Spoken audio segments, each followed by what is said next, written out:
like just even thinking about business coaches and how entrepreneurial you are and just listening, before I go into the answer, and I have very good insight, and I think it's going to help you. I really, really want to make sure, like I promise you, you were just so happy and charismatic right now. Like, I can't wait to look at the Twitter stream in between your call and the next one, because you just made half the audience fall in love with you. I just want to say this very slowly. It's very important to me. Much like Joe, like fixes, like when you go in, you operate, you look at where they're wasting money, who the bad employees are. It's like bar rescue, right? You come in, you audit, and you fix it, right? And then they either flip it. I think of it that practical. When I hear your story, please do not put, putting money in the bank or buying something bigger on a pedestal. You've got way too much happiness pouring out of you. So I'm a little bit less worried about, and actually, I'm really excited right now because it's going to lead to my answer.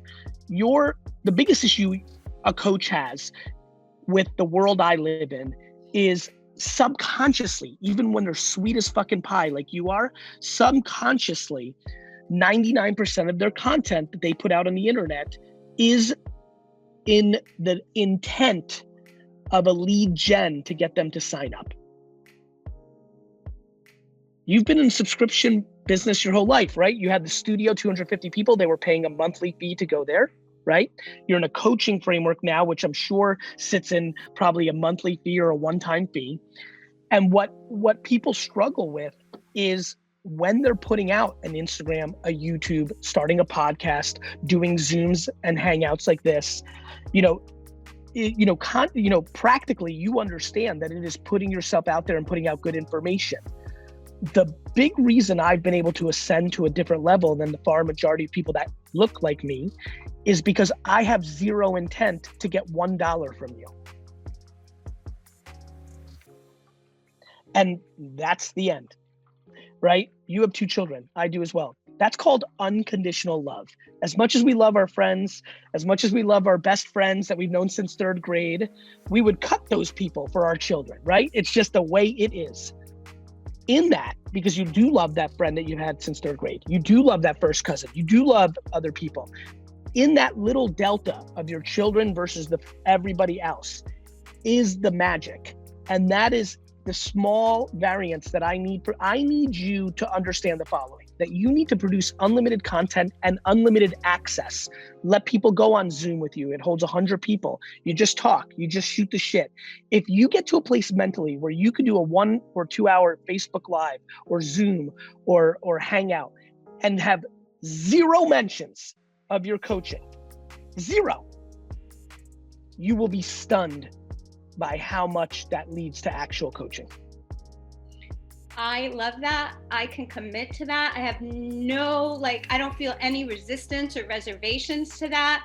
I do click to something that leads to one more quick thing that will allow the shift to really happen, which is immediately, like, from this high, I got this, like the deflation of a balloon when it goes, I got that around, okay, so I come out there and I got 2 or 3 people here and there, and I have a lot of people I've met networking live that are now networking with me on Zoom. I was on a BNI at 7 o'clock this morning, like, the work ethic is there. And those people were sending me texts during the BNI, like, we love you so much. We're so happy you're part of our club. Thank you for what you do for us, right? But the attraction, like, I'm a yogi of 20 years and meditator. I study law of attraction, all of that. I get that work. And I'm wondering, what is the missing link right now? What is the shift I have to make to attract? And it's the intent. Probably getting out in a bigger way. Oh, yes. But I think it's the intent. Right now you're and I love where you're at. I think it's not a bad thing, but I do think it's a thing. I think the intent is I'm going to do this thing, and then 4 people are going to sign up for coaching. You're not wrong. I know, Maritza. Right. I say to my husband, I know you're right. I know I'm right. I'm not that person. I'm not that person. It's like you'll appreciate this. I actually know that, which is why I'm giving you this advice. I said, I don't blame you for that. You're trying to build a business. It's just that I need you to separate church and state. When you make content, you are Maritza full heart. And then you come out of it when you're done, and maybe there'll be some things there to do business. Jab, jab, jab, right hook. Give, And then you can ask and something will happen. What I'm very good at, I'll give you an example. I put out everything for free, have no coaching, have no mastermind, have no island. It's all fucking free. Then occasionally I put out things like, hey, would you sign up for Wine Text and buy wine for my dad's business? Thank you. Thank you. And then people that have gone and taken all the content for free and changed their financial and happiness life will still go to Publix and Ralph's and Bevmo and Total Wine and buy wine and not buy from Wine Text. And the fact that I am not disappointed in that is why I win. There are hundreds of thousands of people, there are thousands of people watching right now who've gotten extraordinary levels of value from me, who buy wine at the supermarket on wine.com and have not signed up for Wine Text to support my dad, not even me. And I'm okay with that. That is the punchline. That's you want to talk about a fucking secret? Not being disappointed when you've given so much and somebody hasn't had the ability to connect the dots, to give a little bit back, to put a little karma back into you, and you're still not disappointed in them, and you're still not sad for yourself. Do you know how many people who sell courses and all this, like the lowest common denominator, guy and gal out there making millions selling bullshit, make fun of me behind my back in those inner circles because they think they make so much more money than me? They're fucking confused, Maritza. They're fucking confused. Yeah. A, I'm gonna make way more money than them because I'm more talented. B, I'm gonna be around forever. They're not. C, I'm a better human being and putting more kindness into the world. They're not. You know, when I texted again yesterday, one of the things I said as a new question was, I'm open, I want Gary to call me on my bullshit. And it's so weird when we know things intellectually, but we're not really rolling that way. So for the last 3 Tea with Garyvees I've been on, and at the same time, I'm like, oh shit, 2 hours of my day, like I'm trying to work and listen and whatever.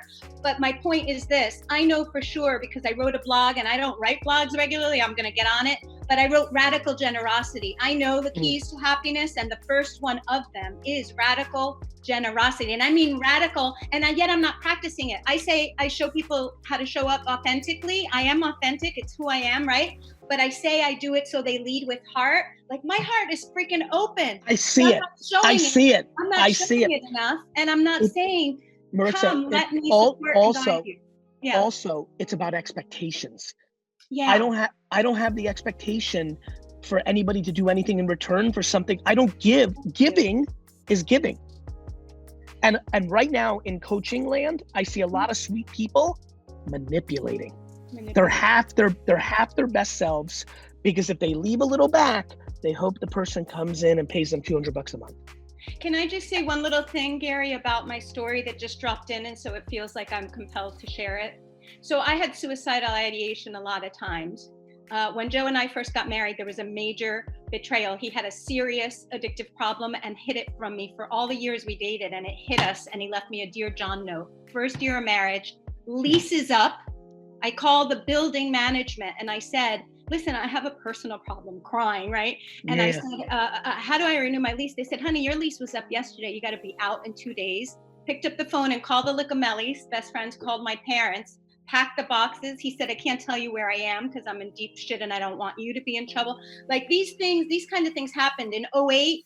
Bought the freaking big McMansion dream home. He worked for General Motors. I tried a mortgage adjustment on my own. I nearly took my own life thinking that a freaking thing was worth it, but it was really about what will I tell the family? What will I tell my kids? Like I have other people's opinions. I used to think that I didn't survive anything because I didn't have breast cancer or something. I have survived all that and learned to thrive. I wake up ready to go. And I know that that's a value to people. It isn't about me. It's about, we've all got resilience and brilliance inside us. Yeah. Put that out for free. Yeah. And then if they happen to want to have one-on-one access to you, then mazel tov. But if you don't put that for free, if you don't put that out for free, you'll never attract, because the intent is to funnel them, not to save them. Your dad, your aunt, nobody gets to decide besides the market. You need to get on TikTok, make some funny shit, try your best. The market gets to decide. There is no human that gets to decide. The market, aka the world. Listen to me. Get crazy about TikTok. TikTok is the place for funny. TikTok's a safe place right now. It's very nice because it's early. Just Twitter was nice at first. Instagram was nice at first. That's how they all work. Facebook was like, it's nice right now, and it's about funny. You need to go in there and try. Bro, you're 27, bro. You're a fucking kid. Bro, you're a fucking kid, bro. I know you were going to say that. You know me then. Like, because it's the truth, bro. For a while. Yeah. It's the truth. You're a fucking kid. Love your children.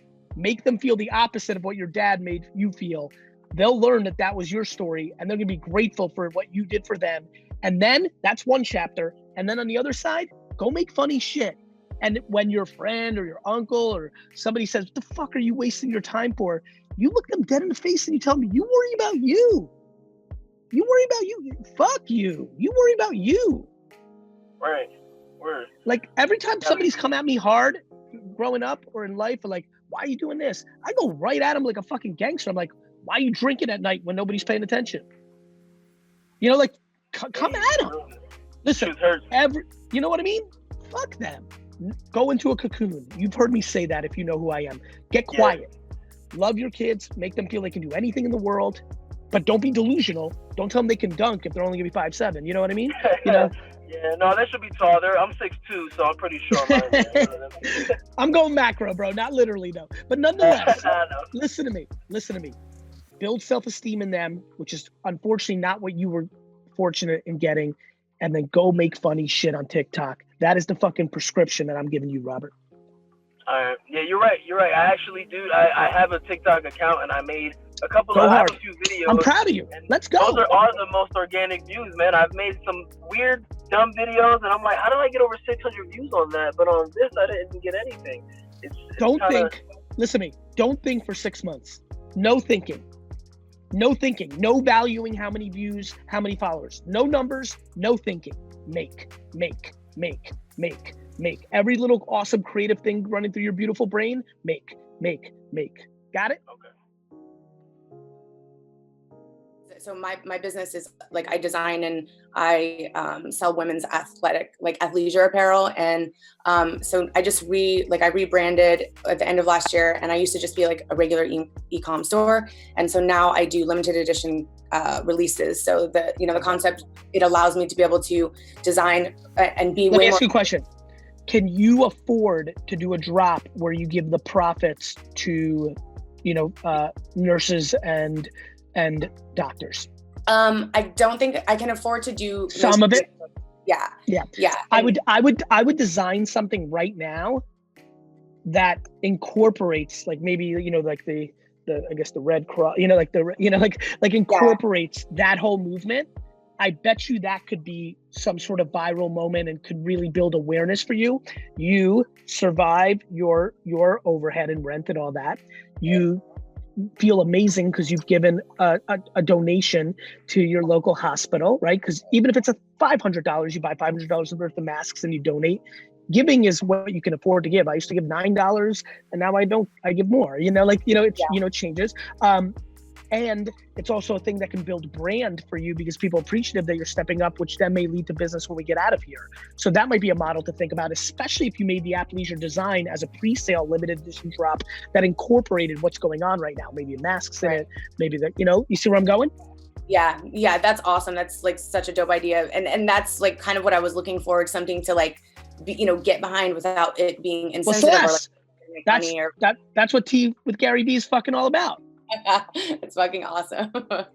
It's how I live. I live in the macro, the clouds, the mindset, and then in the dirt, right? The tactics.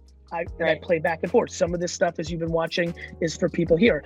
For you right now, I'm super pumped because that's a real tactic that's going to fucking work. And that's going to work. And God forbid, aka God willing, somebody in news is going to see that local news thing and have you on a Zoom and talk about why you did it. Like, there's something really big on this idea. I hope you do it ASAP.